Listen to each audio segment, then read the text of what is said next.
Ils contrôlent absolument tout. Je sais pas si vous vendez sur internet et tout ça, avec de nouvelles lois encore qui sont passées. Tout le monde vous demande votre carte d'identité, des relevés bancaires, et pour tous les vendeurs c'est comme ça maintenant. Même que vous êtes dans ceux qui sont dans les cryptos aussi, dans la finance ou ce que vous voulez.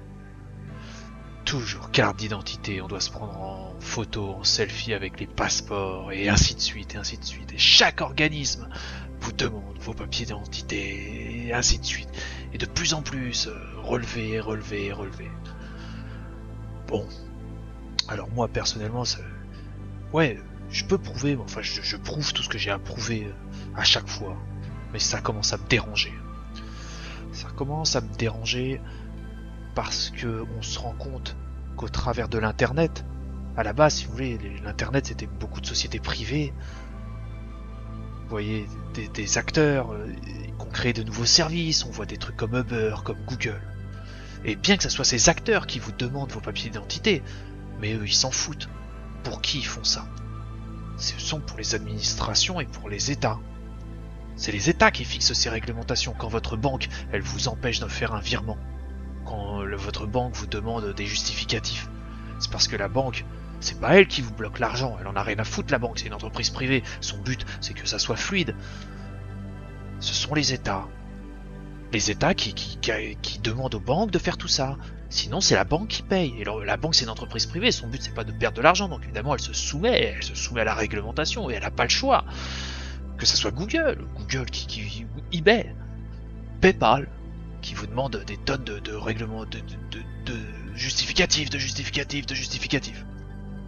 Mais ce sont encore les États qui forcent Google et l'Union Européenne, les États-Unis, et à coup d'amende, et s'ils n'agissent pas bien, à coup d'amende, à coup d'amende, à coup d'amende. Les crypto-monnaies maintenant, ce qu'ils appellent ça le KYC. Et vous les voyez, il y en a même certains sur ma chaîne qui étaient venus, ils sont fiers de travailler dans cette ségrégation, dans l'esclavage, dans la mise en esclavage, parce que au travers de tout ça, on sait qui vous êtes, on sait ce que vous faites, on sait tout de vous. Mais dans quel but? Parce que Google s'en fout, votre banque s'en fout de qui vous êtes. Au pire, Google, il veut savoir qui vous êtes, mais c'est pour vous proposer des services finalement, des services qui vous correspondent, ça n'a rien à voir. Ceux qui posent toutes ces réglementations, ces obligations, c'est quoi? Ce sont les administrations et les États, et dans quel but? C'est simplement de vous prendre le fruit de votre travail, ni plus ni moins. Parce qu'à partir du moment où ils ont le contrôle de la monnaie, ils savent exactement qui fait quoi, qui envoie quoi. Et on le voit bien, c'est pour mieux réglementer, mais à la fin c'est pour mieux taxer, et au final c'est pour mieux vivre de votre travail. Parce que ces gens-là ne vivent que de votre travail. Ne vivent que du vol de votre production. Qu'on soit bien d'accord. Alors évidemment, ils vont vous dire « Ah oui, mais regardez, j'ai construit un petit tabouret, j'ai construit un petit mur en pierre, oh là là, j'ai fait un petit escalier pour la communauté, c'est super pour le bien commun. » Mais qui es-tu pour décider de ce qui est bien, de ce qui est bien pour moi, de ce qui est bien pour autrui? Qui sont-ils? Moi, j'en viens. Alors évidemment, et on les voit, hein, la dissidence sur internet, alors ils sont tous différents les uns des autres, hein, ils ont tous leurs théories sur qui fait quoi, les sommets de la pyramide, les sommets de la conspiration.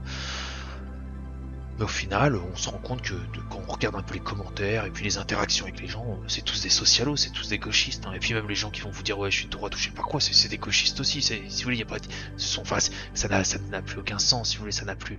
Mais ce sont des gens qui sont pro-administration, grosso modo. Parce que pour eux, le mal, c'est l'entreprise privée. Et elle fait quoi contre vous, l'entreprise privée?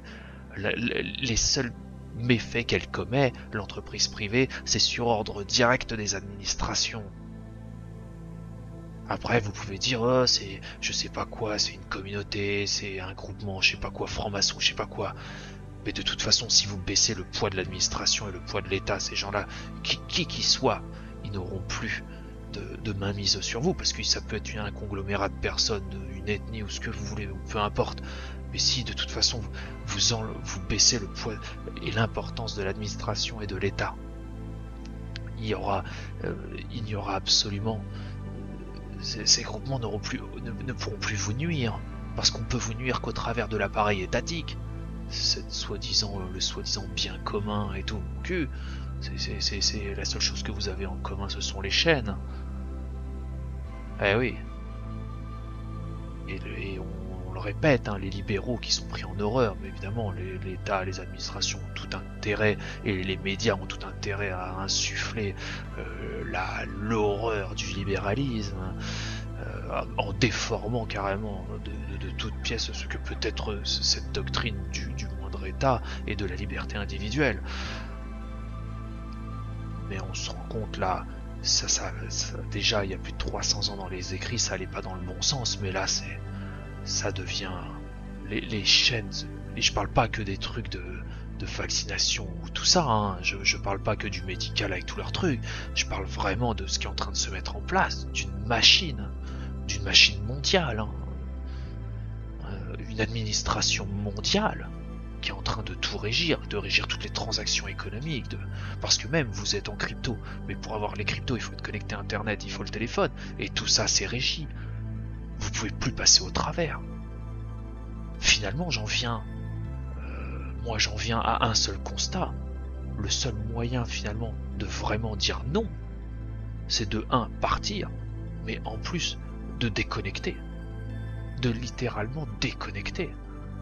C'est-à-dire aller vivre à Pétaouchnok, dans un petit village, je sais pas, avec des Indiens ou ce que vous voulez, de vivre un peu du produit de votre agriculture, de vivre voilà, un peu de la chasse et tout ça. Mais c'est refuser. C'est refuser le confort, c'est refuser tout ce que vous avez toujours connu. Mais le seul moyen de se libérer de cette merde, c'est de déconnecter littéralement. Il n'y a plus que ça. Ils ont tout pris en otage. L'internet, qui était censé quand même révolutionner les échanges entre les êtres humains, était censé améliorer notre vie et tout. L'État est en train, les États, hein, parce que c'est pas un État en particulier, c'est l'ensemble des administrations, s'en servent pour vous spolier, pour vous fliquer, pour vous manipuler, c'est incommensurable ce qui est en train de se passer, franchement. Non. Après, on peut les voir, les autres pseudo-alerteurs ou je sais pas quoi. Mais qu'est-ce que vous faites? À chaque fois qu'on les voit, ils sont toujours on voit qu'ils ont pas, quand on les entend, ils ont tous des concepts différents, mais ils ont pas compris le problème. Et le problème, ce n'est pas l'entreprise privée. Ce n'est pas l'entrepreneur, ce n'est même pas ce riche milliardaire qui a fait son business. Parce que même ce riche milliardaire, au pire, même il faisait du lobbying auprès des gouvernements, si vous baissez le poids du gouvernement, si vous baissez le poids de l'administration, ce riche milliardaire n'aura plus aucun poids sur vos vies. Mais tout passe par le poids de l'administration. Que ça soit n'importe quelle communauté ou n'importe quel, ce que vous voulez, s'il y en a d'ailleurs, ou n'importe quel groupement de personnes, ce que vous appelez, je sais pas quoi, les francs-maçons, je sais pas quoi, si vous baissez le poids de l'État, plus personne ne peut vous nuire, parce qu'il n'y a qu'au travers de l'appareil étatique qu'on peut vous nuire, et qu'on peut manipuler. Évidemment, il y a la corruption électoraliste, ces gens ont besoin de se faire élire, ces gens ont besoin de fonds, parce que ces gens-là ne vivent que du travail d'autrui. Donc évidemment, à partir du moment où vous lancez des billets à ces gens-là, ou alors vous leur permettez un salaire au travers d'une élection, ils sont prêts à tout. Et c'est de la corruption électoraliste. Ces modèles de politique, ces modèles de société vont devoir disparaître, hein. Maintenant, remplacé par quoi? Je ne sais pas. Mais il faut y réfléchir. Parce que ça pousse à la corruption, ça pousse à des extrêmes. Regardez un peu la déchéance des populations. Regardez un petit peu cette privation de liberté. Et la première des privations de liberté, c'est au travers des impôts. Vous travaillez, moi je me rappelle de quand j'étais en France, vous travaillez plus de 80% de votre travail, ils vont vous prendre sous diverses formes, taxes, impôts. Je ne vais pas reparler de tout ça, vous savez très bien quel est mon point de vue là-dessus. Non, et ils vous rattraperont de toute façon. Où vous soyez, ils viendront. Il y a un moment où ça va se globaliser, où ça va se mondialiser vraiment, et on sera tous.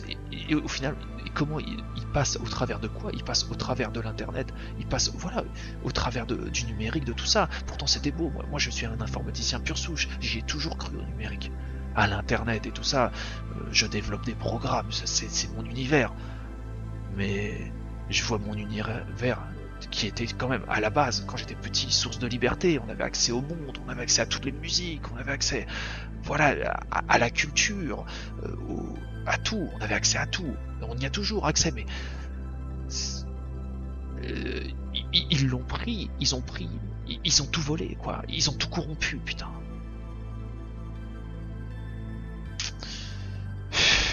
Ah, non. Le...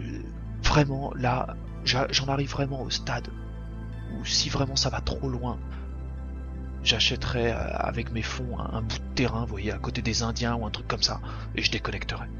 Je déconnecte. Il n'y a plus d'internet, il n'y a plus de téléphone, il n'y a plus tout ça. Voilà. Faut que je crée un système où, voilà. Et c'est un peu ça, l'autosuffisance. Alors là, c'est une vie dure, c'est une vie. C'est vrai, c'est une vie sans le confort, sans tout ça. Mais la liberté, putain. La liberté, on en fait quoi? Est-ce que je dois ouais, c'est le seul moyen de résister. Et de toute façon, et même en déconnectant comme ça, il y a un moment où ils viendront avec leurs armées, avec leurs, ils viendront pour essayer de vous réduire en esclavage, de vous faire rentrer dans leur cercle infernal. J'ai pas de, en tout cas, moi, ce qui est clair et net, vous voyez, moi, vous savez très bien que moi, je suis parti et parce que j'ai dit non, j'ai dit non. C'est non. Que mes enfants soient mis en esclavage et tout ça, c'est non. Que ma femme soit mise en esclavage, c'est non. Que moi je sois un esclave, c'est non. Et si ça va encore plus loin, eh ben j'irai encore plus loin. Et je déconnecterai complètement.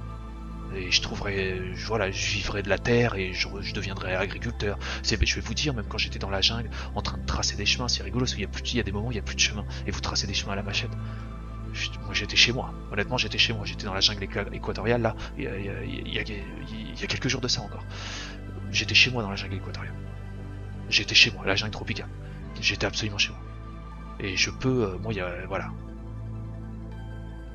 Mais non, non, non. Moi, je dis non. Honnêtement, regardez-moi vous là. Je dis non. Je dis non. Non. Non, non, non, non, non. Voilà, je vais terminer là-dessus. Je vous dis non, moi. C'est niette. Je ferai pas partie de votre truc. Et je baisserai pas mon froc. C'est non.